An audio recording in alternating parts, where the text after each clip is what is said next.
ध्यान से cloning factor करते हैं। चलो ठीक है, ध्यान से देखना। तुमने क्या किया बायोटेक में, सिंपल सा एक लाइन में तुमने अपना सेल लिया। देखो तुमने अपना सेल लिया, ठीक। सेल के अंदर में ये था बच्चा आपका न्यूक्लियस, और न्यूक्लियस के अंदर में था ये डीएनए। सबसे पहला स्टेप बायोटेक में करते क्या है, तो सबसे पहले आप सेल के अंदर से डीएनए को आइसोलेट करते हैं। पहला step isolation of DNA, NCERT में लिखा है आइसोलेशन ऑफ जेनेटिक मटेरियल। आपने सेल में से डीएनए को या जेनेटिक मटेरियल को निकाल लिया, डीएनए ही को तो जेनेटिक मटेरियल कहते हैं, निकाल लिया। सेकेंड स्टेप, आपने यहां पर रिस्ट्रिक्शन एंजाइम से कट किया, रिस्ट्रिक्शन एंजाइम से काटा तो डीएनए के कई सारे फ्रैगमेंट्स बन गए, डीएनए के कई सारे फ्रैगमेंट्स बन गए। आपको इंटरेस्ट क्या था, आप चाहते थे कि आप अपने अंदर का जो इंसुलिन जीन है इसे काट करके निकालें।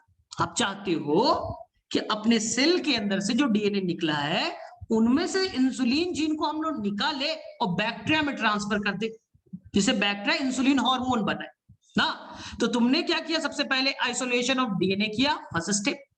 तुमने रिस्ट्रिक्शन एंजाइम से डीएनए को काटा, ठीक है, डीएनए के हजारों टुकड़े बन गए, और वहीं पास आपको जीन ऑफ इंटरेस्ट यानी जिसपे आप काम करना चाहते हो उसी को आपकी एनसीईआरटी जीन ऑफ इंटरेस्ट कहती है, उसी को आप डिजायर्ड जीन कहते हो, उसी को आप एलियन डीएनए कहोगे। सर क्यों? क्योंकि इस जीन को, इस डीएनए को आप बैक्टीरिया में डालने वाले ना, आप इसे कहां डालने वाला, बैक्टीरिया में। तो बैक्टीरिया ने लाइफ में क्या इंसुलिन जीन देखा है? क्या उसके बाप ने, दादा ने कभी देखा है? नहीं देखा है। तो बैक्टीरिया के लिए नया चीज हो जाएगा। तो आपके एनसीईआरटी में एक वर्ड है ना, एलियन डीएनए, तो यही हम लोग डीएनए को काट चुके हैं। अब डीएनए को सेपरेट करने के लिए प्रोसेस नंबर 3 में जाएंगे, जिसे आप कहते हैं जेल इलेक्ट्रोफोरेसिस। याद कीजिए, जहां पास आप एगारोस का सॉल्यूशन का जेल बनाते हैं, बीच बीच में पोर बना देते हैं, पोर को आप वेल कहते हैं, वेल मतलब कुआं, गड्ढा ना, और यहां पास डीएनए को डाल दिया जाता है। यहां पर बच्चा डीएनए को डाल दिया जाता है। बोले ठीक है सर, डीएनए को हमने डाल दिया, यहां पर डीएनए को डाल दिया, ठीक। डीएनए पे कैसा चार्ज बताओ? सर डीएनए पे होता है माइनस, निगेटिव चार्ज, वो एनायन है। क्यों? क्योंकि डीएनए में होते हैं फॉस्फेट आयन, आपको तो अच्छे से मालूम है, न्यूक्लियोटाइड में होते हैं फॉस्फेट आयन, इसलिए ओवरऑल डीएनए पे चार्ज नेगेटिव। हम क्या करेंगे, एगारोस का जेल बना दिया, अब हम लोग क्या करेंगे, इस एंड पे देंगे नेगेटिव चार्ज, यानी यहां देंगे कैथोड, कैथोड नेगेटिव एंड बना दिया माइनस चार्ज वाला, और इधर बनाया हमने पॉजिटिव वाला, इधर हमने बनाया पॉजिटिव वाला एनोड, इधर बनाया पॉजिटिव वाला एनोड। अब क्या करना है, अब क्या करना है, अब इलेक्ट्रिक करंट दीजिएगा, इलेक्ट्रिक करंट दीजिएगा तो इधर बनेगा नेगेटिव एंड, और डीएनए पे खुद नेगेटिव है, डीएनए पे खुद नेगेटिव, और उस एंड के तरफ आपने कौन सा चार्ज डाल दिया, नेगेटिव, तो रिपेल होगा, रिपेल होगा, और जो पॉजिटिव वाला एनोड है वो उसे अट्रैक्ट करेगा।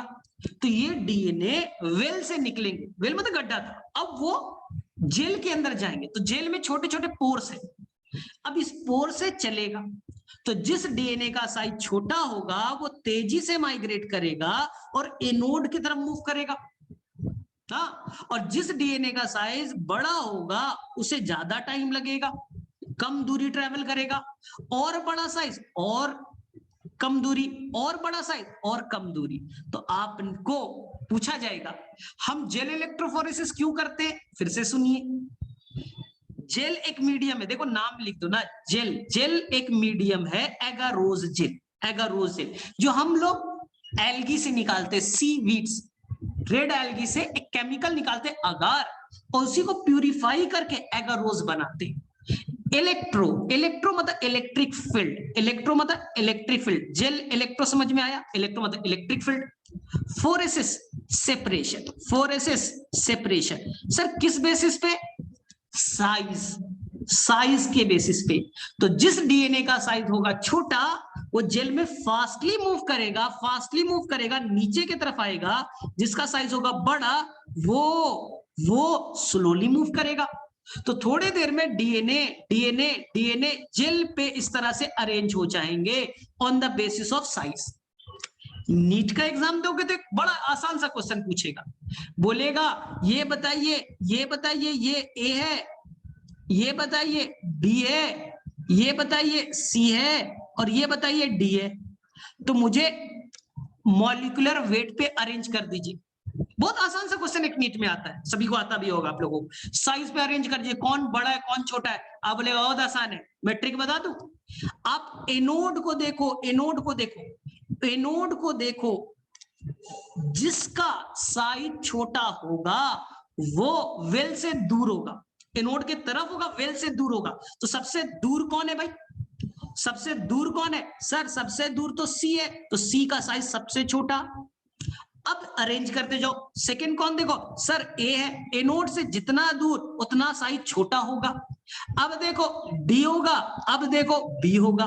तो एक क्वेश्चन ऐसे भी बोर्ड में पूछे जा सकते हैं, नीट में तो आता ही है कि बताइए जेल पे डीएनए दिया है, अब अरेंज करके बताइए। तो आप बोला है बहुत आसान है, हम वेल से एनोड की तरफ चलेंगे, वेल से जितना दूर उतना छोटा डीएनए, जितना नजदीक उतना बड़ा डीएनए।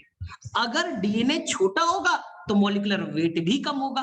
तो साइज बोलिए या मॉलिक्यूलर वेट बोलिए, क्लियर है। तो हमने डीएनए को साइज के बेसिस पे अरेंज कर दिया। इसी के अंदर में कहीं पास आपका जीन ऑफ इंटरेस्ट भी छुपा है। आप इंसुलिन जीन ढूंढना चाहते थे, आपने डीएनए को रैंडम कट कर दिया, रिस्ट्रिक्शन एंजाइम से जेल पे चला दिया। क्या तुम्हें डीएनए दिख रहा है सर? डीएनए नहीं दिखता सर, जेल कलरलेस है, इधर से देखोगे उधर दिख जाएगा, कलरलेस होता है। तो सर डीएनए कैसे देखें बताओ? डीएनए को देखना है तो एक केमिकल डालना पड़ेगा। किसी को याद है बोलो? हम एक केमिकल डालेंगे, इथिडियम ब्रोमाइड। याद आया? इथिडियम ब्रोमाइड, जिसे हम शॉर्ट फॉर्म में कहेंगे ईटीबीआर। याद करो बच्चा लोग, ईटीबीआर, इथिडियम ब्रोमाइड। जहां जहां डीएनए होगा इथिडियम ब्रोमाइड चिपक जाएगा, जहां जहां डीएनए होगा इथिडियम ब्रोमाइड जाके चिपक जाएगा। जब जेल पे चलाइएगा तो जहां होगा इथिडियम ब्रोमाइड वहां होगा ना, जहां जहां होगा डीएनए वहां होगा इथिडियम ब्रोमाइड। सर अब डीएनए दिखेगा क्या? नहीं दिखेगा। सर डीएनए कैसे देखे? अब आप डालिए अल्ट्रावायलेट लाइट। अब जेल के ऊपर कौन सा लाइट डालिएगा? Ultraviolet rays. अल्ट्रावायलेट रेज को इथिडियम ब्रोमाइड पकड़ लेगा और वो कलर इमिट करेगा। कैसा कलर इमिट करेगा? ऑरेंज कलर का। कैसा कलर इमिट किया? ऑरेंज कलर का लाइट इमिट करेगा। डीएनए अब दिख जाएगा, डीएनए आपको दिखेगा। दिखाता हूं, देखो आपको मैं रियल में दिखाता हूं। ऑरेंज कलर आपने पढ़ा जरूर होगा, दिखाता हूं। DNA on agarose jail.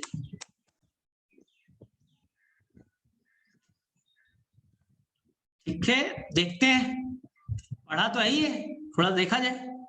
क्या आपको दिख रहा है ऑरेंज कलर का बैंड? नीचे में लिखा एगारोज जेल इलेक्ट्रोफोरेसिस। तो जैसे डीएनए है वो देखिए इस तरह से अरेंज हो जाएंगे। यहाँ पर आपको दिख रहा होगा, देखिए आपको फिगर पहला वाला ज्यादा क्लियर था, यहाँ पर आपको दिख भी रहा होगा। ठीक है ना, देख लीजिए यहाँ पर। और आपको जेल भी दिखा देता हूं, आपको जेल इलेक्ट्रोफोरेसिस भी दिखा देता हूं। जेल इलेक्ट्रोफोरेसिस कैसे करते हैं वो भी दिखा देता हूं, एपरेटस वगैरह। देखो यहाँ फिगर को बहुत अच्छे से देखिएगा, दिख रहा है ना? फिगर दिख रहा है, देखो वहां पास कैथोड दिखा, cathode positive charge, negative charge, anode positive. Well दिखा जहां पर डीएनए को लोड करेंगे, डीएनए को डालेंगे, वेल डीएनए को डाला, पावर सप्लाई दिया, इलेक्ट्रिक करंट दिया। डीएनए पे खुद नेगेटिव चार्ज, उधर हमने माइनस एंड रख दिया, उधर हमने कैथोड बना दिया था। उधर रिपेल करेगा तो ये डीएनए भागेगा। तो जिस डीएनए का साइज छोटा वो तेजी से मूव करेगा। तो यहाँ पर देखिए फिगर आपको दिख रहा है, low molecular weight, high molecular weight. ऊपर वाला फिगर में अभी अपलोड किया है, जेल वेल में डीएनए डाल दिया। अब देखो फिगर में, क्या नीचे में फिगर में नहीं दिख रहा है? डीएनए बैंड में ना, छोटे छोटे बैंड्स के बेसिस पे सेपरेट हो गया। ये डीएनए अभी दिख नहीं रहा है, उसे देखने के लिए हमें यूवी रेस डालना पड़ेगा। तो यूवी लाइट डालिएगा तो वो कैसा कलर का दिखेगा, ब्राइट ऑरेंज कलर का। तो मेरे में से आपको क्लियर हो जाना चाहिए। आया समझ में? यहां पास आप देख सकते हैं,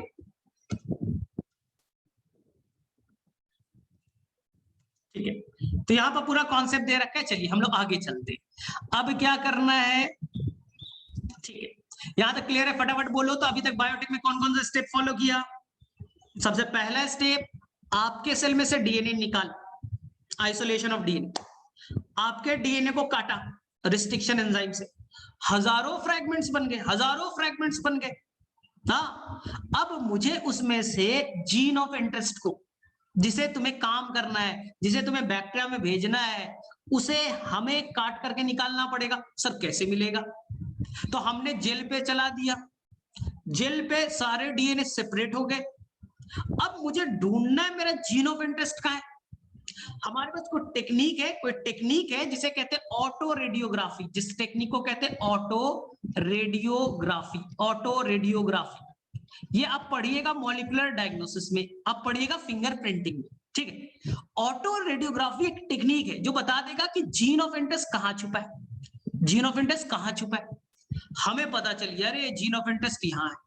हम जेल को काटेंगे, जेल को काटेंगे और वहां से जीन ऑफ इंटरेस्ट को निकाल लेंगे। इस प्रोसेस को हम लोग कहेंगे इल्यूशन। याद कीजिए, आपने अच्छे से पढ़ाई की है, एनसीईआरटी में है ना वर्ड इल्यूशन। क्या इल्यूशन का मतलब?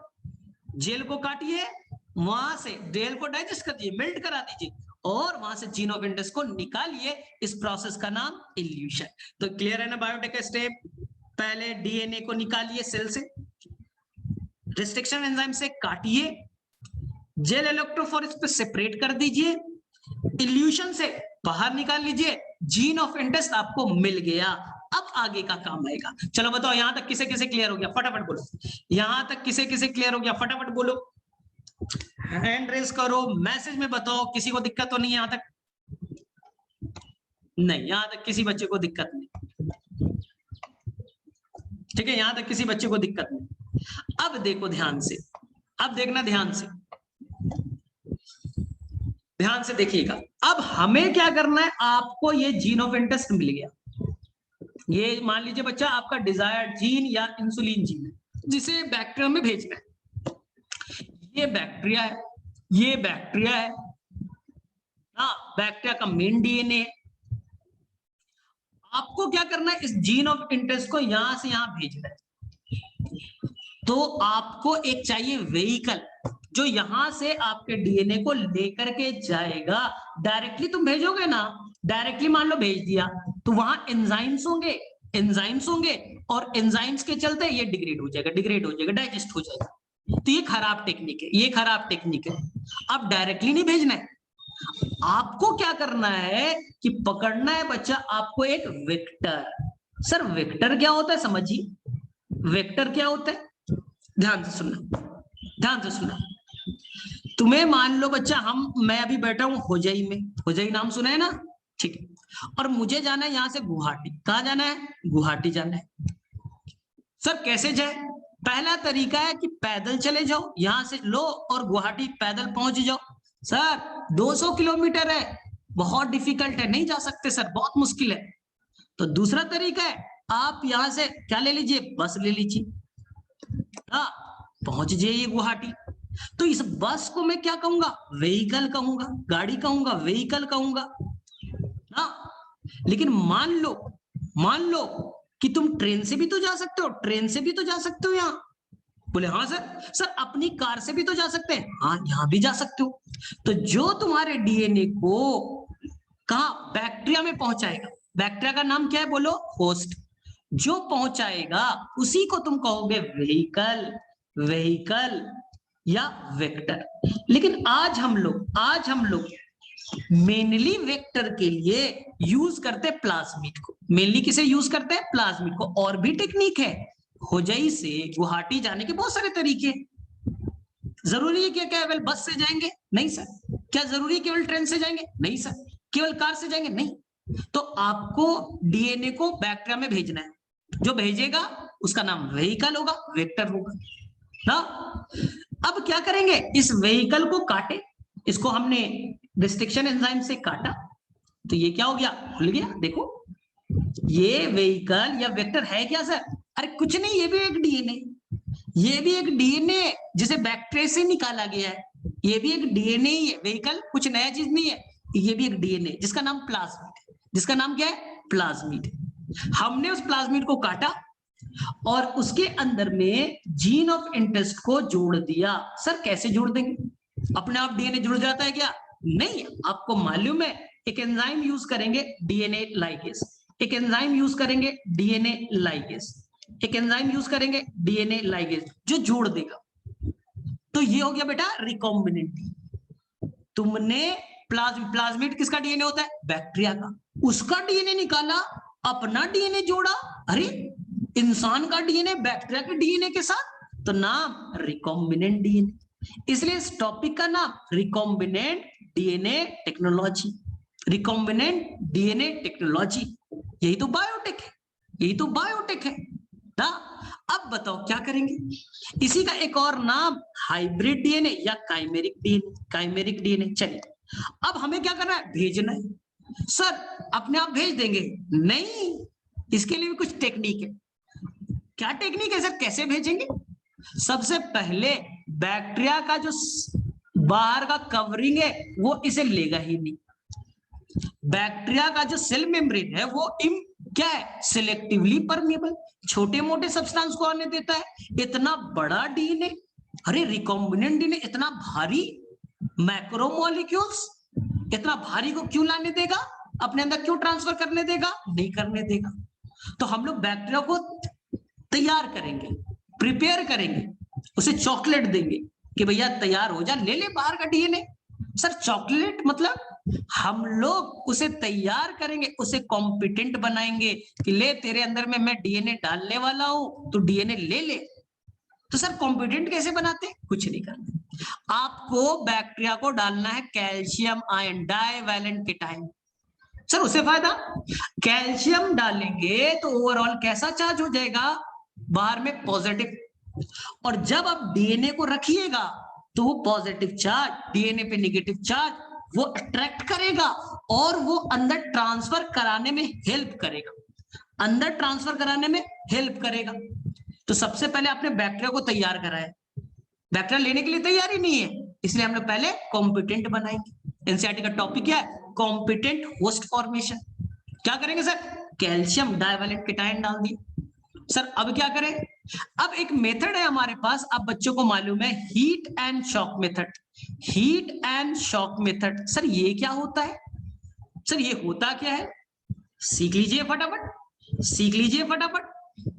हीट एंड शॉक मेथड ये है कि ये फ्लास्क है, ये फ्लास्क है, मान लीजिए ये बैक्टीरिया है, ये बैक्टीरिया है, ये बैक्टीरिया है, ये बैक्टीरिया, मान लीजिए 4 बैक्टीरिया ना। सर ये बैक्टीरिया क्यों लेगा? तो सबसे पहले हमने क्या डाला? बोलो, कॉम्पिटेंट बनाया, कैल्शियम डाल दिया, हमने कॉम्पिटेंट बना दिया कि भाई साहब अब ले ले।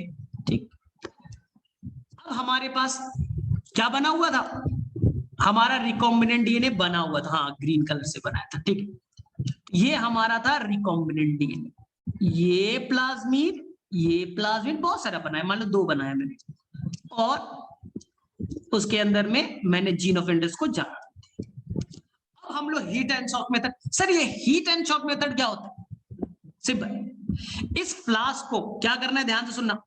इस फ्लास्क को पहले आप आइस पे रखिए, इस फ्लास्क को पहले 0 डिग्री आइस पे रखिए। बोले सर रख दिया ना, उसी के अंदर में रिकॉम्बिनेंट डीएनए डाल दीजिए। पहले आइस पे रखा था, रिकॉम्बिनेंट डीएनए को डाल दीजिए। बोले सर डाल दिया, ये रिकॉम्बिनेंट डीएनए को डाल दिया। ठीक है, अब क्या करें? अब क्या करें? इसे फ्लास्क को ले जाइए और 42 डिग्री सेल्सियस पे रख दीजिए फॉर फ्यू सेकेंड ना, कुछ देर के लिए 42 डिग्री पे रख दीजिए, ज्यादा देर के लिए नहीं रखना है, नहीं तो बैक्टीरिया हाई टेम्परेचर पे डिग्रेड हो जाएगा, उसका सेल वॉल टूट जाएगा, मेम्ब्रेन टूट जाएंगे और साइटोप्लाज्म भी बाहर आ जाएगा, वही मर जाएगा। इसलिए हम कुछ देर के लिए उसे हाई टेम्परेचर 42 पे रखते। कहा जाता है जब हीट देंगे तो कुछ पोर्स बनेगा, हीट देंगे तो कुछ पोर्स बनेगा, देखिए कुछ पोर्स बन गए, पोर्स बन गए, पोर्स बना, और जैसे ही वापस से फिर से इस फ्लास्क को, फिर से वापस से इस फ्लास्क को 0 डिग्री यानी आइस पे रख दीजिए। पहले आइस पे रखा, फिर टेम्परेचर बढ़ाया, हीट दिया, हीट देने से कुछ पोर्स बन गए, वापस से आइस पे रख दिया, इसी को कहेंगे शॉक। तो पहले हीट दिया, हीट एंड शॉक मेथड। तो चांसेस है, 100% नहीं, चांसेस है कि ये वाला प्लाज्मिड यहां इंटर कर गया, ये वाला प्लाज्मिड यहां इंटर कर गया। हाँ, ये वाला नहीं कर पाया। देखिए दो थे ना हमारे पास दो थे, एक इंटर किया, एक तो इंटर भी नहीं किया।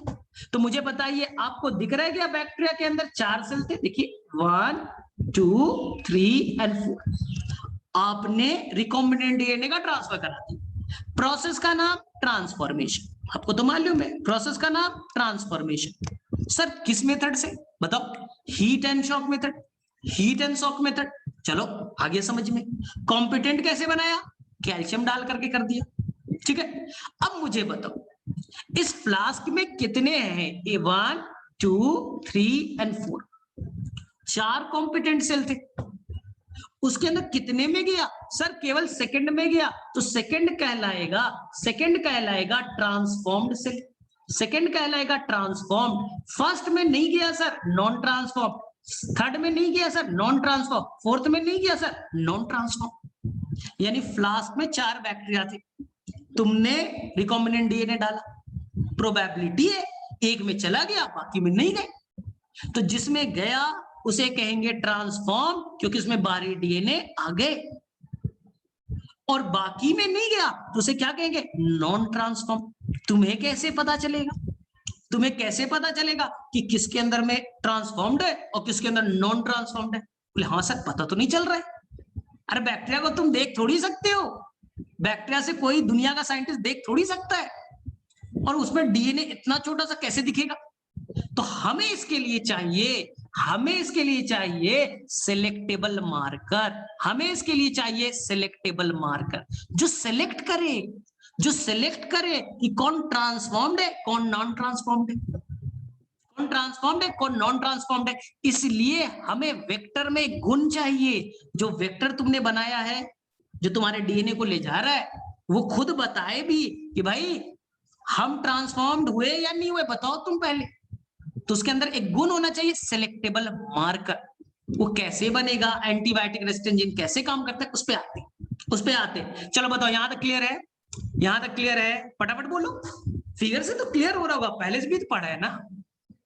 अब देखो, अब इंटरेस्टिंग चीज, सर देखिए, ये बैक्टीरिया, और ये सर है आपका क्लोनिंग वेक्टर के अंदर में आपने डाल दिया gene of interest, recombinant DNA बन गया। ध्यान से सुनना, बहुत ध्यान से सुनिएगा।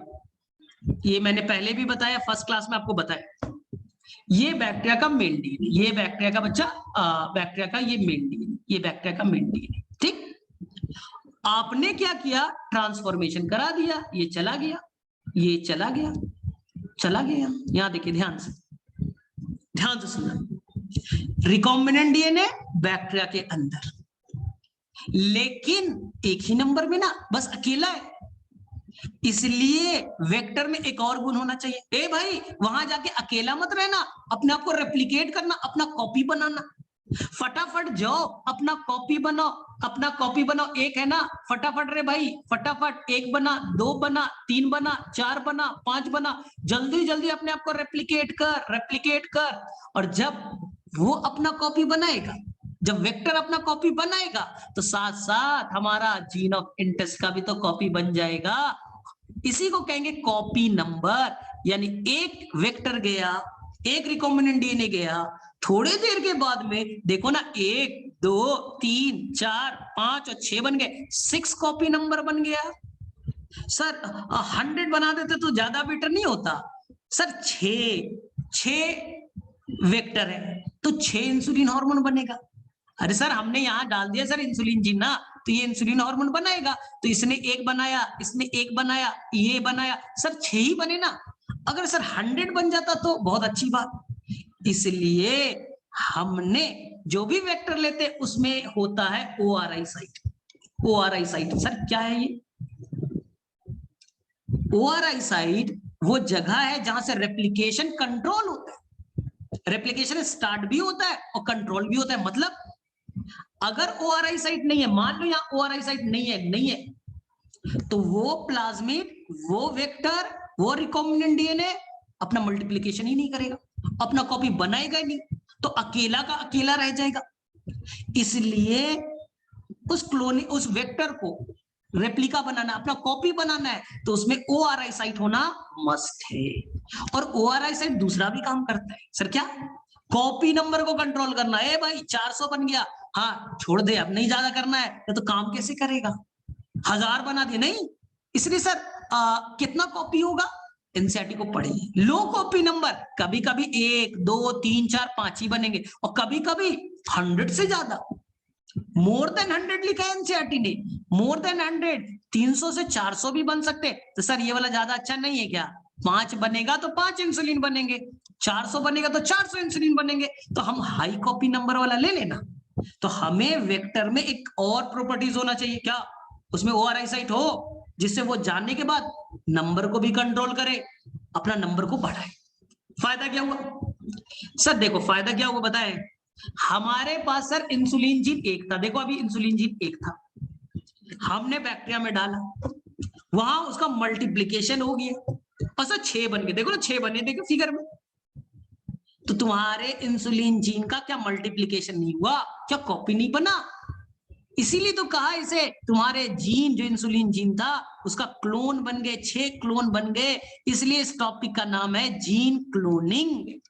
टॉपिक का नाम क्या? Gene cloning. तुम्हें चांद पे भेज दिया, तुम्हारे तरह 6 आदमी बन गए, अरे तुम्हारा क्लोन बन गया भाई। इंसुलिन जीन कितने थे सर? एक था, हमने बैक्टीरिया में भेजा, प्लाज्मिड के हेल्प से, वेक्टर के हेल्प से, वहां जाके मल्टीप्लिकेशन चल रहा है, हमारा क्लोन बनते जा रहा है, क्लोन बनते जा रहा है। किसके हेल्प से बना है सर? वेक्टर। वेक्टर अगर नहीं रहता ना तो हमारा मल्टीप्लिकेशन ही नहीं होता। इसलिए इसका नाम है क्लोनिंग वेक्टर। इसलिए इस वेक्टर का नाम क्या पड़ा? Cloning vector. क्लोन का मतलब क्या होता है? एग्जैक्ट कॉपी बनाना। तुम्हारे पास इंसुलिन जीन कितने थे? एक, तुमने वेक्टर में जोड़ दिया, फेंक दिया, वहां जाके 400 कॉपी बना लिया। अरे हमारा इंसुलिन जीन का तो 400 कॉपी बन गया भाई, फ्री फोकट का, और भी 1 घंटा भी नहीं लगा, ये तो 10 मिनट में हो गया। एक से एक 400 कॉपी बन गए, हमारा जीन का मल्टीप्लिकेशन हो गया, कॉपी बन गए। Topic gene cloning. किसके हेल्प से सर? क्लोनिंग वेक्टर के हेल्प से। चलो आप बताओ किसे किसे यहां तक क्लियर हुआ? आप बताओ किसे किसे क्लियर हुआ यहां तक?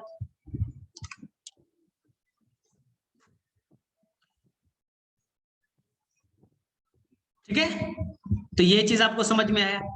अब देखो ध्यान से, अब देखिए ध्यान से सर, क्लोनिंग वेक्टर के प्रॉपर्टी जो पेज नंबर 199, पेज नंबर 200 और 200 पे दे रखा है सर, वो बता दीजिए।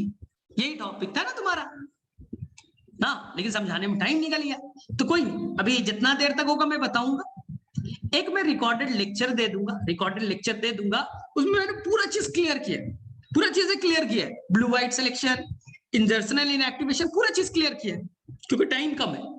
नहीं तो फिर अगले क्लास में भी हम लोग डिस्कस करेंगे, तो वो लेक्चर में पूरा डिटेल से बताया मैंने क्लोनिंग वेक्टर का। चलो जितना देर होता है, अभी 7 मिनट है, तब तक करते हैं।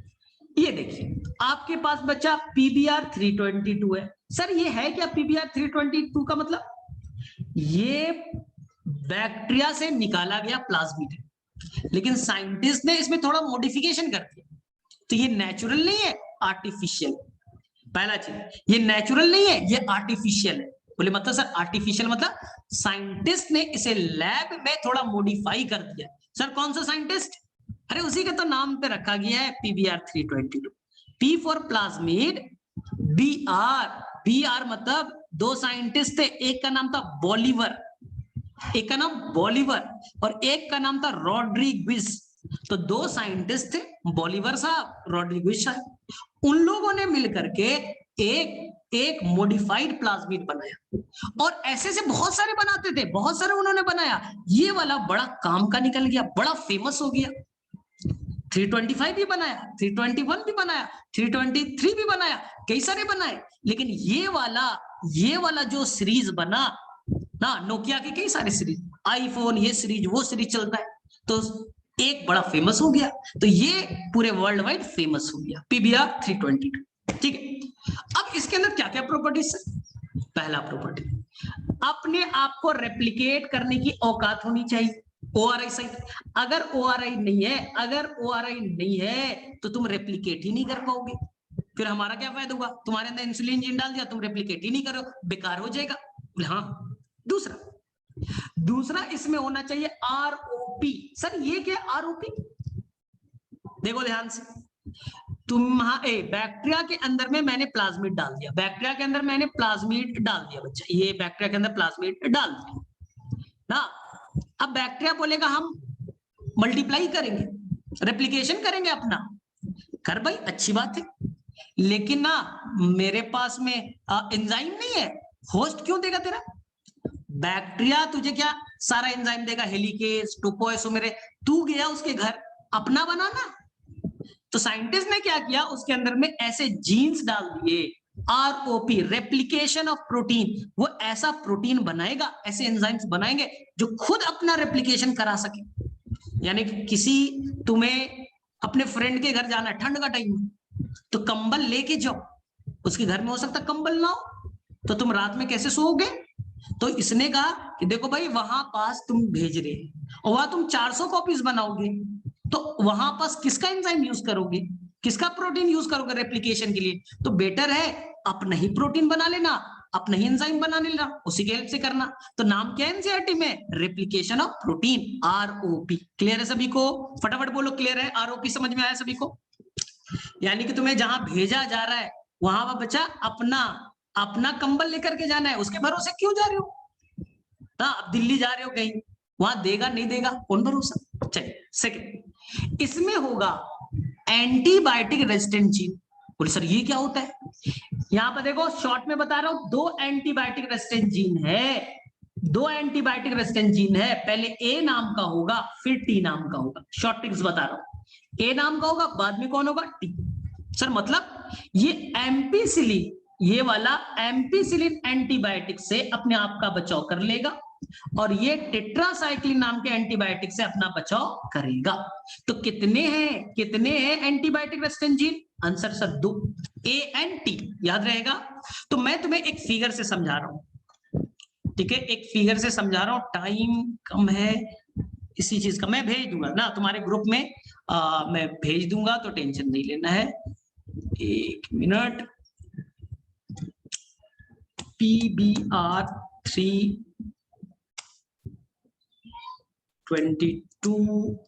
NCERT फिगर, चलो समझा। ध्यान से देखो, ध्यान से देखना, फिगर दिख रहा है ना सभी को?